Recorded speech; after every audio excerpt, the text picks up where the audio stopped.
Egiptuse armee pole üle 50 aasta ühtegi suurt sõda pidanud, sellepärast ongi nad olnud hõivatud pasta valmistamisega. Ja see pole veel kõik, nad kasvatavad kala, villivad vett, pressivad oliiviõli, toodavad tsementi ja varastavad. Nad haldavad ka bensiinijaamu, ehitavad maanteid ja omavad hotelle. Tegelikult, kui sa elad Kairos, võid sa terve päeva jooksul osta tooteid armee omanduses olevatest ettevõtetest ilma, et sa seda isegi märkaksid. See kõik kõlab positiivselt. Mis siis on probleem? Näed, see kõik algas siis, kui Egiptus sõlmis rahulepingu Iisraeliga. Üleöö oli riigil üks regiooni suurimaid armeesid, kuid enam polnud sõda, milleks valmistuda. Aga sadade tuhandete sõdurite koju saatmine ilma tegevuseta tundus ohtlikum kui nende hõivatus. Seega suunas valitsus oma sõdurid hoopis majandust toetama.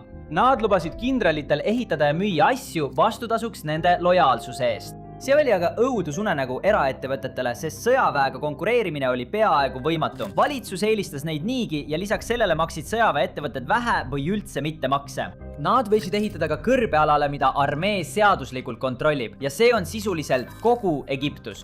Isegi nende tööjõud täienes sisuliselt ise, sest igal aastal andis ajateenistus neile uue laine noori mehi, kes tegid kohustuslikku teenistust ja töötasid tootmisliinidel taskuraha eest. Siis tuli võimule see mees, endine kindral ise, ja sõjaväeäri lihtsalt plahvatas. Iga kord, kui Egiptus soovis midagi ehitada, anti töö otse armeele ilma küsimuste või pakkumisteta. Ainult uus halduspealinn on $58 miljardi suurune projekt. Egiptuse uus sõjaväe peakorter Octagon on isegi suuremad kui Pentagon. Ja ometi ei oska keegi täpselt öelda, kui palju sõjavägi tegelikult raha teenib. Nende ettevõtteid ei auditeerita.